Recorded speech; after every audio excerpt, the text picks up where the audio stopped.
Hi hello నమస్తే welcome to Telugu Prabha. So Karla Rajesh అనే యువకుడిని అక్రమంగా నిర్బంధించి చివరకు తన లాకప్ డెత్కి పోలీసులే కారణమయ్యారు అంటూ కూడా ఇప్పుడు మనతో మందకృష్ణ మాదిగ గారు ఉన్నారు. వారిని అడిగి తెలుసుకుందాం. సార్, ఎలాంటి న్యాయం కోరుతున్నారు సార్? న్యాయం ఎలాంటిదంటే, ఈ కర్ల రాజేష్ కేసులో ఎవరైతే ప్రధాన దోషులో పోలీసులు, ఎవరైతే అక్రమ నిర్బంధానికి కారకులో, ఎవరైతే చిత్రహింసలు పెట్టడానికి కారకులో వాళ్ళను శిక్షించడం ద్వారానే న్యాయం జరిగినట్టు. ఇప్పుడు కుటుంబానికి చట్టపరంగా రావాల్సిన ఉద్యోగం లేదా ఇల్లు లేదా కొంత సహాయం అనేది చట్టపరంగా వస్తుంది. కానీ చట్టపరంగా వస్తే కొడుకుని చంపిన వాళ్ళని వదిలిపెడితే న్యాయం ఎట్లా జరిగినట్టు కదా? ఎవరన్నా ఒకరు మర్డర్ చేసింది అనుకో, మర్డర్ చేసిన వ్యక్తికి శిక్షలు పడాలి కదా. మరి కర్ల రాజు చేసింది 100% మర్డరే. ఆ మర్డర్ చేసింది పోలీసు వాళ్ళే కదా. ఏదన్నా మర్డర్ చేస్తే నిందితులు అరెస్ట్ చేసేది. మరి పోలీసు వాళ్ళే మర్డర్ చేశారు. ఇప్పుడు ఇది పోలీసు వాళ్ళు అక్రమ నిర్బంధంలో చిత్రహింసలు పెట్టడంలో చనిపోవడం అంటే జరిగితే అది అక్రమ నిర్బంధంలో చంపడమే కదా. మరి ఆ చంపిన పోలీసు వాళ్ళకి శిక్షలు పడేదాకా పోరాటం చేయడమే న్యాయం చేసినట్టు అవుతుంది. కాబట్టి ఇక్కడ పోలీసు వాళ్ళు తమను తాము కాపాడుకోవడానికి అధికారంలో ఉన్న వాళ్ళందరితో పాటు కింది నుంచి పై వరకు పోలీసు యంత్రాంగం ఏకమై దీన్ని నిర్లక్ష్యం చేసే ప్రయత్నం, కప్పిపుచ్చే ప్రయత్నం చేస్తున్నారు. అయినప్పటికీ ఎంఆర్పిఎస్ వాళ్ళని వదిలిపెట్టదనే విషయం కూడా గుర్తు చేస్తున్నారు. ఈ విషయాన్ని డీజీపీ శివధర్ రెడ్డి దృష్టికి కూడా తీసుకెళ్లారు సార్. మీరు ఎటువంటి స్పందన రాలేదంటారా?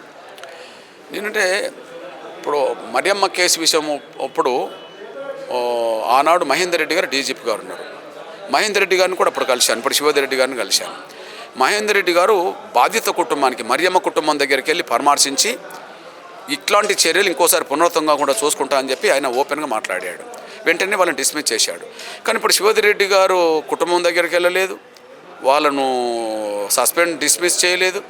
అదే సమయంలో కనీసం ఆయన ఒక బహిరంగ ప్రకటన కూడా ఇట్లాంటి ఇక ముందు జరగద్దని చెప్పి ఆయన చెప్పట్లేదు. కాబట్టి ఆ డీజీపీకి ఈ డీజీపీకి మధ్యలో సామాజిక వర్గం ఒకటైనా సరే మహేందర్ రెడ్డి గారు పోలీసుల గౌరవం నిలబెట్టే విధంగా ప్రయత్నం చేశాడు. ఎందుకంటే తప్పు చేస్తే పోలీసులను కూడా వదలమని చెప్పి ఒక అధికారం అంటుందంటే పోలీసుల గౌరవం నిలబెట్టినట్టే. కానీ ఇక్కడ పోలీసులు నేరాలు చేసినా కప్పిపుచ్చుకుంటారనే దానికి ఇక్కడ సాక్ష్యంగా మన కళ్ళ ముందు రుజువు అవుతుంది. కాబట్టి పోలీసుల గౌరవం దెబ్బతింటుందనే విషయం డీజీపీ గారు తెలుసుకోవాలి.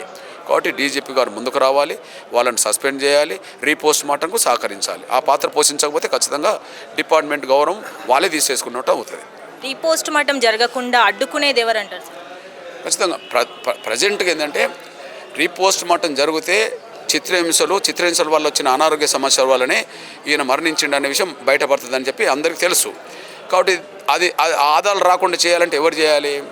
పోలీసులే చేసుకోవాలి. ఇప్పుడు అందువల్ల ఎస్ఐసిఐలు ఇప్పటికే ఇందులో దోషులైండు కాబట్టి, నిందితులైండు కాబట్టి కేసు నమోదైపోయింది.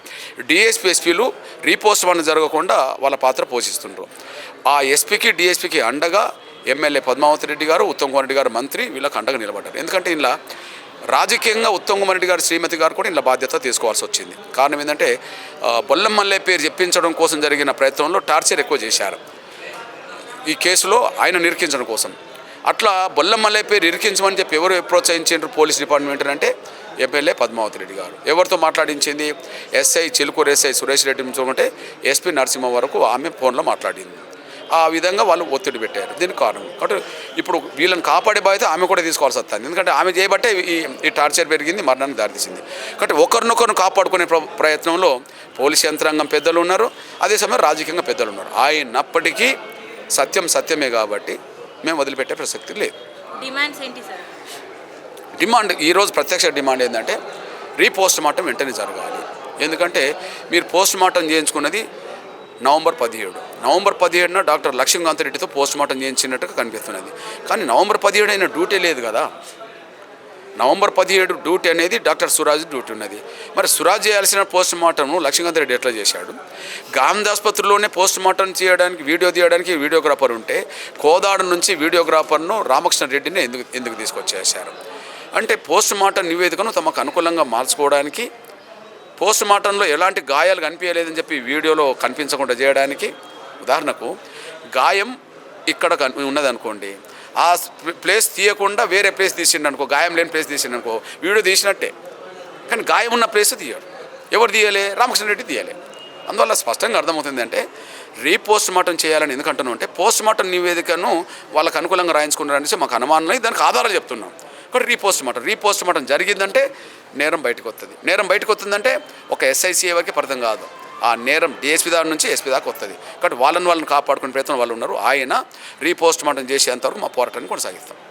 ఓకే, ఇప్పటికీ రెండు నెలలకు పైగా అవుతుంది సార్ ఈ విషయంపై మీరు పోరాడడం స్టార్ట్ చేసి, అయినప్పటికీ ఎటువంటి స్పందన లేకపోతే మీ కార్యాచరణలు ఏంటి? ఒక మాట చెప్తుందంటే 2 నెలల వరకు ఎంఆర్పిఎస్ చేస్తుంది కదా, సోషల్ మీడియా చెల్లెలు తమ్ములు పోయి వాస్తవాలు ఏందో సమాజం ముందు పెట్టవచ్చు కదా, ఇవే అంటున్నావు కదా. అంటే ఎంఆర్పిఎస్ ఒకటే ప్రయత్నం చేస్తుంది, కానీ 100 కెమెరాలు ఉన్నాయి కదా, 100 కెమెరాలు ఉండబడే electronic media, main media, social media 100 కెమెరాలు ఉంటాయి కదా. 100 కెమెరాల్లో ఒక్కరన్న పోయి సత్యాన్ని బయటికి తీసుకొచ్చే ప్రయత్నం చేయలేరా? వాళ్ళేమో కప్పిపుచ్చుకోవడానికి అధికార యంత్రాంగం అంతా ఒకటైపోయింది, దాన్ని బయటికి తీయడానికి ఎంఆర్పిఎస్ ఒక్కటే ప్రయత్నం చేస్తుంది. 100 కెమెరాలు ఏం చేస్తున్నాయని నేను అంటున్నా కదా. అందువల్ల సత్యం వైపు నిలబడడానికి సాహసం కూడా కావాలి, నిజాయితీ కూడా కావాలి. సోషల్ మీడియా మిత్రులను, ఎలక్ట్రానిక్ మీడియా మిత్రులను, ప్రింట్ మీడియా మిత్రులను కూడా మీకు సత్యాన్ని బయటకు తీసుకొచ్చే సాహసం చేయండి, నిజాయితీగా ఉండండి అని కోరుతున్నాను నేను.